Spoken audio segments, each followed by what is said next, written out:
Russia raises the stakes in the global arms race.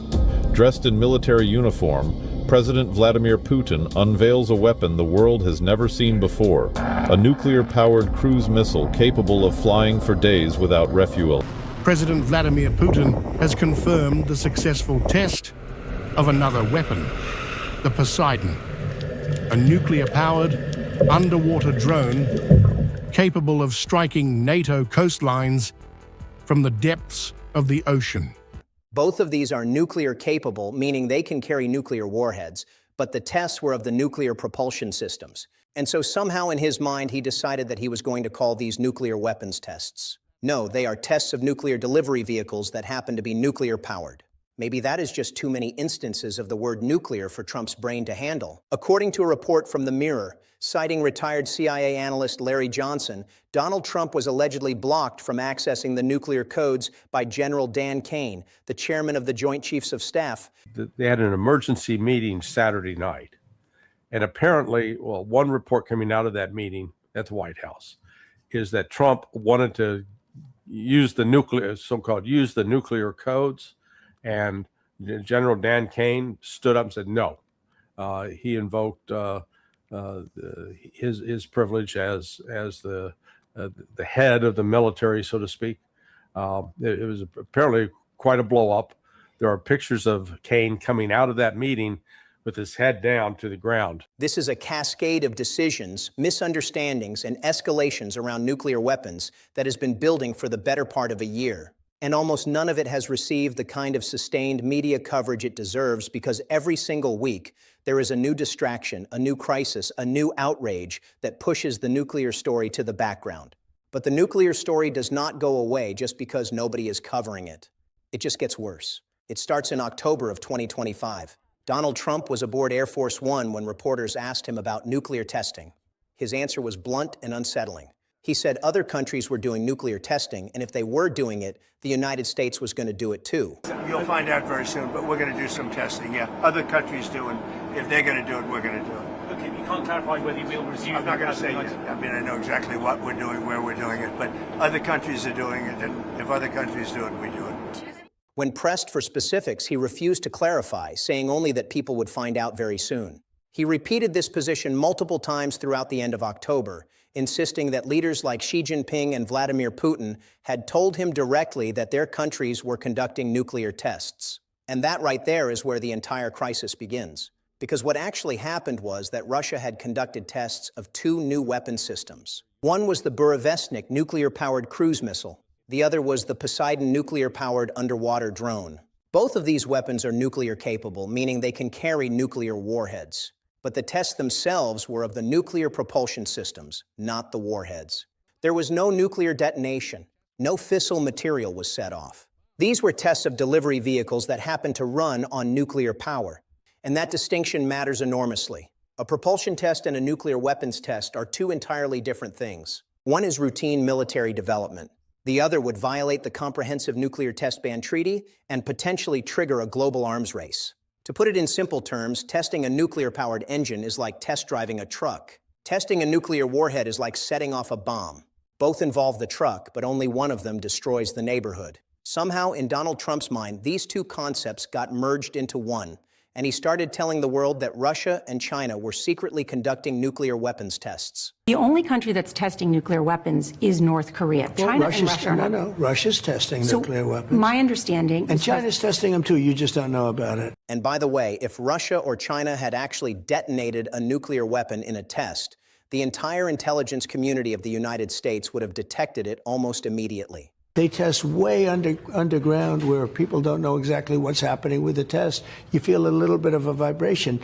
The Comprehensive Nuclear Test Ban Treaty Organization operates a global monitoring system with hundreds of seismic, hydroacoustic, infrasound, and radionuclide stations around the world. You cannot secretly detonate a nuclear weapon without this network picking it up.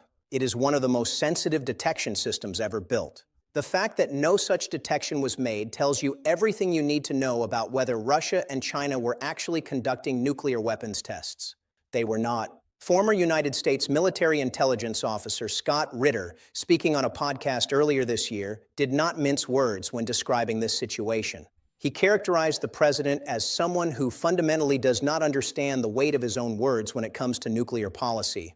Ritter explained that Trump heard about the Russian propulsion tests and apparently decided on his own that these constituted nuclear weapons tests. As Ritter put it, maybe the word nuclear appeared too many times in the briefing for Trump to keep track of which kind of nuclear was which. What makes this even more alarming is what happened next. Trump ordered the Secretary of Defense to carry out a nuclear weapons test in response. President Trump returned today from his week-long trip to Asia. The president got the world's attention overnight, announcing on social media that the United States will immediately resume nuclear weapons testing, ending a decades-long moratorium. The military, understanding what Trump actually seemed to be asking for, tested a Minuteman III intercontinental ballistic missile, but without a warhead. They tested the delivery system, which is something the United States does routinely. It was not a nuclear detonation. It was not a violation of any treaty. It was, in essence, the Pentagon finding a way to give Trump a headline while avoiding an international catastrophe. As Ritter pointed out, the United States tests Minuteman III missiles and Trident D5 submarine-launched ballistic missiles on a regular basis. These are routine readiness checks. They happen every year, and they do not raise anybody's eyebrows in the intelligence community or among foreign governments. The Pentagon essentially took an order that could have shattered decades of nuclear restraint and quietly redirected it into a routine missile test that was already probably on the schedule. If that does not tell you something about how the military establishment views the president's understanding of nuclear policy, nothing will. But Trump's words had already left the building. And words, especially from the President of the United States on the subject of nuclear weapons, carry enormous consequences on the world stage. Russia's ambassador to the United Nations, Vasily Nebenzia, addressed this directly back in November of 2025. He described Trump's statements about resuming nuclear testing as very serious. He pointed out that in response to Russian tests of new cruise missiles and nuclear-capable underwater weapons, Trump had stated the United States was considering resuming nuclear testing. Nebenzia called it a serious statement with unknown consequences and emphasized that Russia needed to be prepared for that development. Then Dmitry Peskov, the Kremlin spokesman, weighed in as well. He invoked a statement that Putin has made repeatedly, which is that if any nation deviates from the moratorium on nuclear testing, Russia will respond accordingly. In other words, Russia was hearing Trump's rhetoric and responding with a very clear message of their own.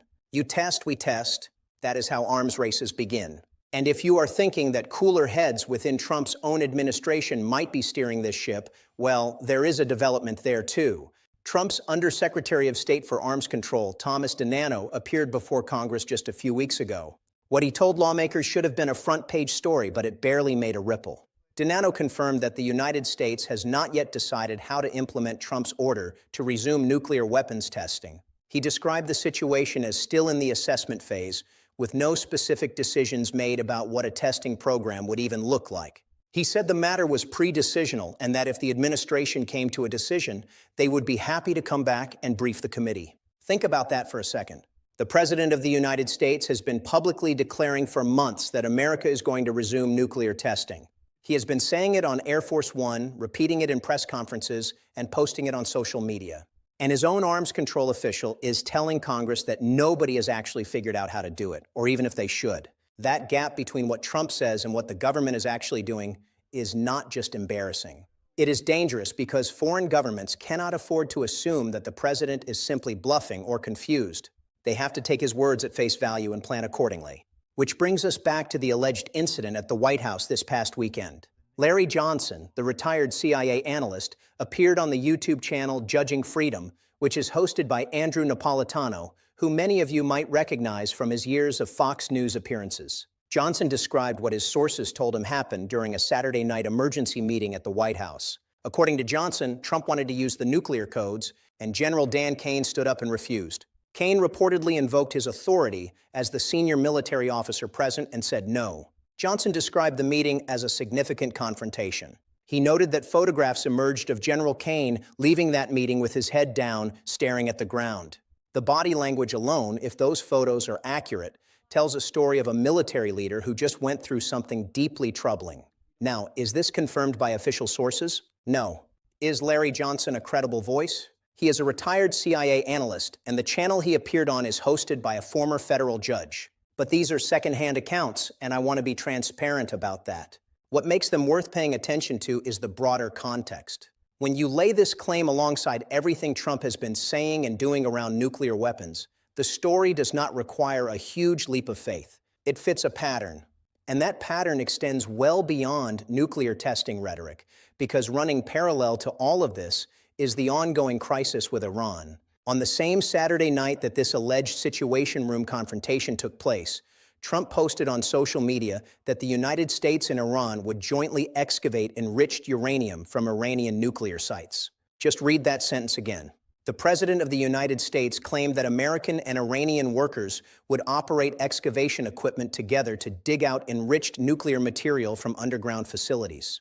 Larry Johnson, in the same interview, reacted to this claim with what can only be described as stunned disbelief. He pointed out that Trump's public statements had been wildly inconsistent. On a single Friday, over a span of about 30 minutes, Trump had claimed that Iran had agreed to a peace deal, that everything was settled, and that a breakthrough had been reached. According to Johnson, none of it was true. He suggested that these announcements had the effect of manipulating the stock market and commodities markets, but bore no relationship to what was actually happening in negotiations. The Iran situation gets even more chaotic when you look at the broader negotiating timeline. Iran had reportedly put forward a 10-point framework that included controlling the Strait of Hormuz, long-term security guarantees for itself and its regional allies, the ability to charge tolls on shipping through the strait, removal of all sanctions, and the right to retain its uranium stockpile. According to multiple reports, Trump initially agreed to these terms, then reversed course and began posting threats about obliterating Iran and destroying Iranian civilization. Johnson compared this to the failed negotiations with Russia, where the United States kept treating clearly stated non-negotiable positions as opening bids rather than firm demands. Iran, like Russia, has apparently reached the conclusion that nothing coming out of the White House can be trusted. And when the most powerful nation on earth becomes unpredictable on nuclear matters, the consequences radiate outward to every corner of the globe. The Iran situation has another dimension that makes it even more volatile. According to Johnson, the United States had been maintaining a naval blockade in the Persian Gulf, and Iran made it clear that negotiations could not proceed until that blockade was lifted and the United States abided by the 10-point framework Iran had presented. Iran was not treating its demands as a starting position for haggling. These were non-negotiable terms, and the United States kept acting as though they could be negotiated down. Johnson described this as a repeat of the same mistake Washington made with Moscow, where American officials kept dismissing firm red lines as bluffs. There was also the matter of a United States Navy vessel reportedly firing on an Iranian-flagged container ship. This was a commercial vessel traveling from China to Iran carrying standard shipping containers, the same kind you see stacked on trucks along highways across America. Reports indicated that the ship was struck in the engine room and disabled. Video reportedly shows the Navy vessel firing, though the actual point of impact is not visible in the footage. The ship was not a military vessel. It was not carrying weapons. It was a commercial container ship sailing under an Iranian flag. And the United States Navy allegedly fired on it. If confirmed, that is an act of aggression against a sovereign nation's commercial shipping that raises enormous questions about escalation and international maritime law. And remember, this is happening in the Strait of Hormuz, one of the most strategically important waterways on Earth. Roughly 20% of the world's oil supply passes through that strait every single day. Any military confrontation in those waters has the potential to spike global energy prices overnight and drag multiple nations into a conflict that nobody can control. Former National Security Advisor John Bolton, who served under Trump and is hardly a moderate on Iran policy, appeared in an interview where he described the situation as panic inside the White House. Bolton is someone who has advocated for regime change in Iran for years. So when even he is raising alarms about how Trump is handling this, that tells you something. Bolton said that Iran's negotiators could see that Trump wanted out of the confrontation and was broadcasting his desperation almost every single day. That desperation, Bolton argued, was giving Iran enormous leverage that it should never have had. When your adversary knows you are desperate for a deal, any deal, they can demand almost anything. And that is exactly what Iran appears to be doing. And the contradictions in Trump's own statements are staggering. For months, stretching from June of last year through the present, Trump repeatedly boasted that Iran's nuclear enrichment capabilities had been completely and totally obliterated. He used that word over and over, obliterated. He said the American military strikes on Iranian nuclear facilities had set back Iran's ability to develop nuclear weapons for many years. He called it a spectacular military success and total obliteration of Iran's nuclear potential. He said it in televised addresses. He said it in press conferences aboard Air Force One. He posted it on social media, over and over the same word, obliterated. So if Iran's nuclear capabilities were truly obliterated, why is Trump now talking about sending excavators to dig up enriched uranium?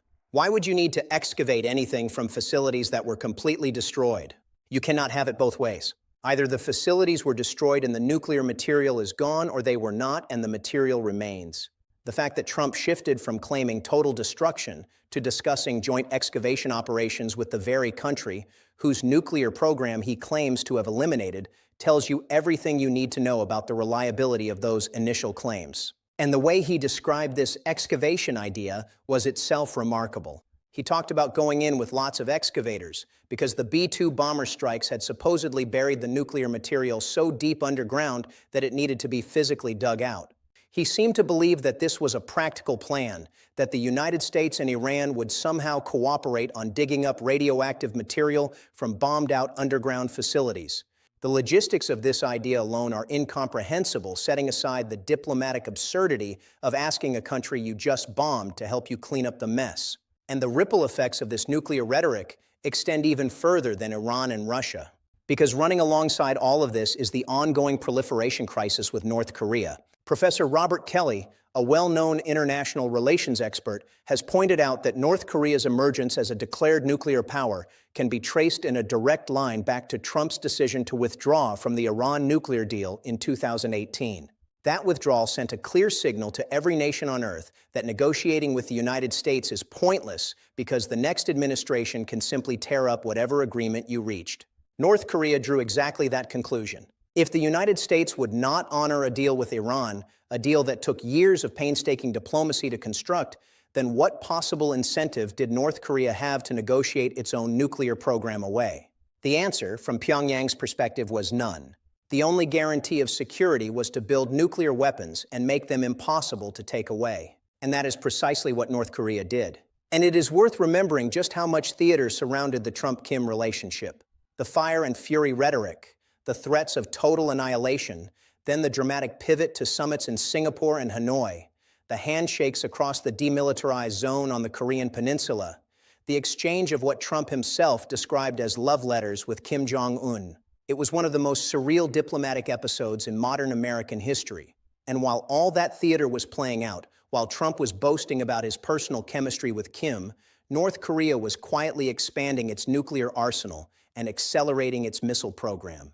Today, Kim Jong-un conducts cruise and ballistic missile tests almost routinely, openly declaring his country a nuclear power, and nobody in Washington seems particularly concerned about it anymore.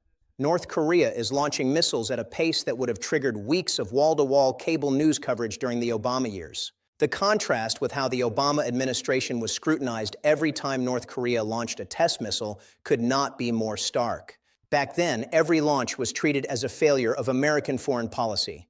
Now they barely register. Even members of Trump's own party amplified the nuclear testing push without appearing to fully understand what they were endorsing. House Speaker Mike Johnson, when asked about Trump's nuclear testing comments, said he thought it was an important thing for the president to have said, framing it as peace through strength. He talked about Barksdale Air Force Base in his district, the home of Global Strike Command, and said the military needed to be well practiced and prepared.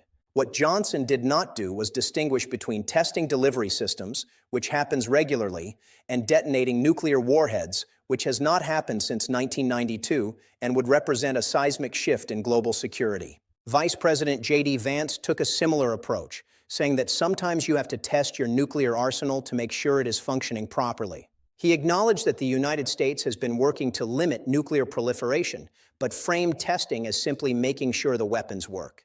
What Vance either did not understand or chose not to say is that the United States already knows its weapons work. The country conducts subcritical tests, which are experiments that test every component of a nuclear device except the actual fission event, and then uses data modeling to confirm the weapons remain viable. Every nuclear power does this. Nobody needs to detonate a warhead to confirm their arsenal is functional. And that is the part of this whole saga that makes it so frustrating. There is an entire system in place managed by the Department of Energy and the National Nuclear Security Administration that ensures the reliability of the American nuclear stockpile without ever detonating a weapon. It is called the Stockpile Stewardship Program, and it has been running since the testing moratorium began in 1992. Scientists at Los Alamos National Laboratory and Lawrence Livermore National Laboratory use supercomputers, hydrodynamic testing, and subcritical experiments to maintain and certify every warhead in the arsenal. The system works. It has worked for over 30 years. There is no technical justification for resuming full-scale nuclear testing, which is precisely why Trump's Undersecretary for Arms Control could not explain to Congress how or why such a program would be implemented. So the question becomes, why is this rhetoric persisting? Why does Trump keep pushing for nuclear testing when his own officials cannot justify it and his own military has been quietly substituting routine missile tests in place of the detonations he seems to be demanding? The most charitable interpretation is that Trump genuinely does not understand the difference between what is being tested and what he is ordering. The less charitable interpretation is that this is deliberate provocation aimed at projecting strength on the world stage with no regard for the cascading consequences that nuclear brinksmanship sets in motion. So where does all of this leave us? You have a president who has been publicly demanding nuclear weapons testing based on a fundamental misunderstanding of what other countries are actually doing. You have his own arms control official telling Congress that no one has figured out how to implement these demands. You have Russia explicitly warning that any deviation from the testing moratorium will trigger their own tests. You have the alleged confrontation between the president and the chairman of the Joint Chiefs over nuclear launch codes. You have Iran negotiations in complete chaos with the president's positions changing by the hour. You have a commercial shipping vessel allegedly fired upon by the United States Navy. And you have a North Korean nuclear program that grew unchecked while the White House was focused on photo opportunities. Each one of these stories individually would dominate a normal news cycle for weeks. Together, they paint a picture of a nuclear policy apparatus that is operating without coherence, without consistency, and potentially without the kind of institutional safeguards that have prevented catastrophe for the past 80 years. And what makes all of this so difficult to process is the sheer volume. There are so many simultaneous crises, so many contradictory statements, so many alarming developments happening at the same time that no single one of them gets the sustained attention it deserves. Nuclear testing rhetoric gets buried by the Iran story. The Iran story gets buried by the naval confrontation. The naval confrontation gets buried by whatever Trump posts on social media the next morning. It is a conveyor belt of alarm bells, and the effect is that nobody can hear any of them clearly. The question that keeps coming back, and it is one that military leaders, intelligence officials, and foreign governments are all asking simultaneously, is whether the systems designed to prevent one person from making an irreversible decision about nuclear weapons are actually strong enough to hold. The entire architecture of nuclear command and control was built on the assumption that the person at the top would act rationally, would consult experts, would understand the difference between a propulsion test and a weapons test, and would not demand access to launch codes during a heated argument in the Situation Room. If the reports about General Kane are even partially accurate, those assumptions were tested this past weekend. And the fact that the overwhelming majority of Americans do not even know it happened should concern every single one of us. This story is not over, not even close.